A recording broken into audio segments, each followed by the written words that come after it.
manusia itu diberikan Allah akal. Yang pertama. Yang kedua, Allah memberikan manusia gharizah atau naluri, ya kan? Nah, biasanya itu ya, ketika kita mengajak seseorang, nah, biasanya itu yang satu naluri yang berperan, yaitu gharizah baqo. Ya, itu naluri ya, naluri. Jadi sunatullah. Nah, naluri-naluri tersebut ya, Allah berikan kepada manusia, bahkan kepada makhluk yang lain. Hanya saja naluri itu akan bisa menjadikan satu nilai ibadah kalau berdasarkan syariat yang Allah turunkan. Ya, kalau tidak maka naluri itu akan liar. Ya, bahkan akan menyebabkan dosa. Nah, tipe-tipe manusia tersebut kalau kita mau memahami, ya, pasti bahkan ada yang tipe lebih sadis lagi. Ya.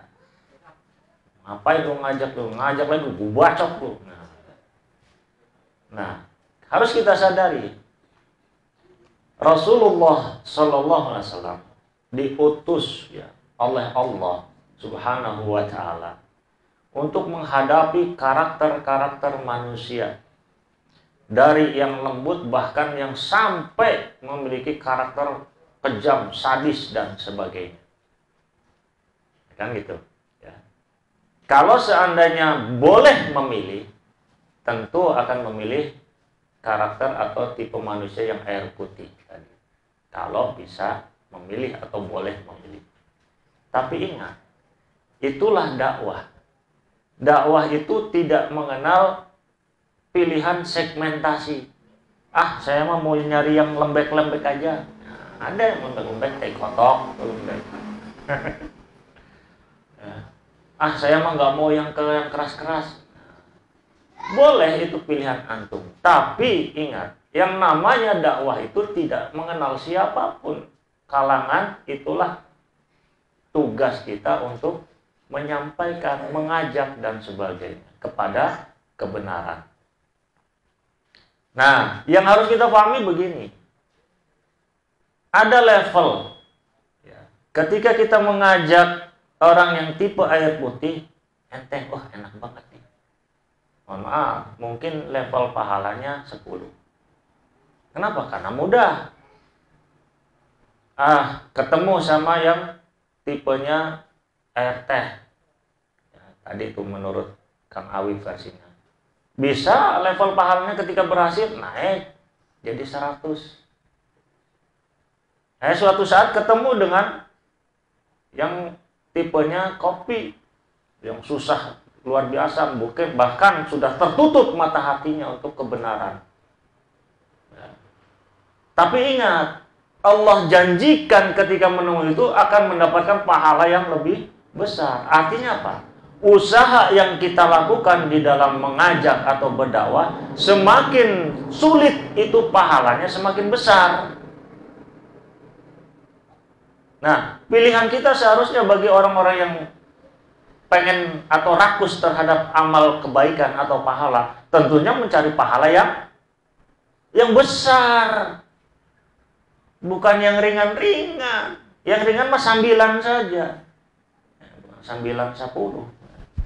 Sambilan. Ya.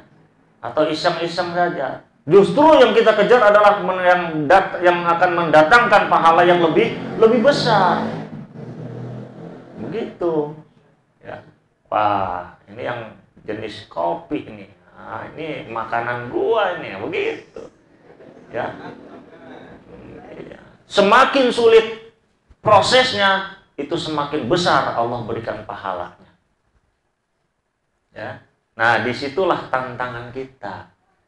Ya, tantangan kita menang atau kalah kan gitu. Wah, males lah gua datang situ, kapok, udah berbusa-busa, dia kagak mau ngaji juga, nggak mau ikut. Ya, tapi ingat, di sisi Allah Subhanahu wa taala itulah pahala yang terbesar. Terbesar itu. Semakin sulit jalan yang kita tempuh, semakin besar pahala yang Allah berikan. Enggak terbalik, enggak. Ya. Kita udah berpusat, udah bersusah-susah, pahalanya kecil. Ya mending cari yang enak tapi pahalanya gede. Ya. Nah, itulah dakwah yang dilakukan oleh baginda Rasulullah sallallahu alaihi wasallam. Coba kita bayangkan pamannya baginda Rasulullah sallallahu alaihi wasallam. Orang yang sangat amat dicintainya, pengganti kedua orang tua, yang mengasuh beliau dari kecil, yang selalu menjaga dia dari serangan atau ancaman musuh-musuhnya, dilindungi, dijaga dengan nyawanya beliau. Tapi mohon maaf, begitu wafatnya Rasulullah mendapat gambaran beliau tidak diterima oleh Allah Subhanahu wa taala. Gimana sedihnya? Sedih banget. Ya, sedihnya luar biasa. Orang yang sangat amat dicintainya. Ya. Sampai Rasulullah mau mendoakan saja ditegur oleh Allah. Nggak nyampe Muhammad, akan sia-sia Anda. Nggak diterima oleh Allah. Karena hanya Allah yang berhak menentukan hidayah, itu hanya Allah, bukan engkau. Ini gambaran, artinya apa? Ya. Yang menurut Rasulullah itu gampang. Paman sendiri, gampang. Tapi tidak ternyata itu sesuatu yang sulit.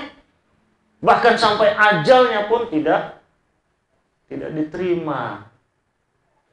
Nah, sebagai kalangan orang yang beragama Islam. Coba. Dan ternyata apa? Kesananya semakin sulit, semakin berat tantangannya. Tapi itu tidak menyurutkan langkah beliau. Nah, itulah yang harus kita contoh. Kita cari pahala yang besar dengan proses ikhtiar tadi. Itulah yang akan mendewasakan kita dalam kehidupan. Contoh gini dah. Antum nih jago catur. Ya. Misalnya antum jago catur levelnya 10. Terus main catur sama yang level 1. Gimana coba rasanya? Nah, sambil merem aja kan. Enteng. 2-3 langkah mati. Tapi kalau antum level 10 berhadapan dengan level 15, apa yang antum lakukan? Rutin keringat tuh. Sampai gimana supaya menang. Kan begitu. Nah, upaya itulah yang dinilai oleh Allah Subhanahu wa taala sehingga Allah memberikan pahala yang begitu besar. Ini harus kita yakini. Jadi bukan berarti putus asa, malas, bukan. Umat Islam itu bukan umat yang cengeng, yang mudah putus asa. Enggak. Makanya ada cara atau uslub terus, cara rubah, cara ini nggak bisa, cara ini terus begitu. Ya. Sampai Allah takdirkan cukup, nah, baru cukup. Gitu ya. Nah, jadi silakan mau tipe-tipe kayak apa, itulah segmen dakwah kita untuk selalu mengajak kepada kebenaran. Ya, ngajak kebenaran. Kenapa? Itu yang akan kita cari, yang akan kita bawa nanti di hadapan Allah Subhanahu wa taala. Banyakin pahala, berlomba-lomba kalau bisa. Ya. Antum sendiri yang menentukan. Bukan saya, bukan guru, enggak. Kita para guru ini, para dai, para ulama ini hanya memberikan jalannya saja. Antum semua yang milih, yang menjalankan. Ya, kita semua. Ya. Baik ya. Nah, mudah-mudahan lebih semangat lagi kalau bisa nemuin orang yang tipe comberan.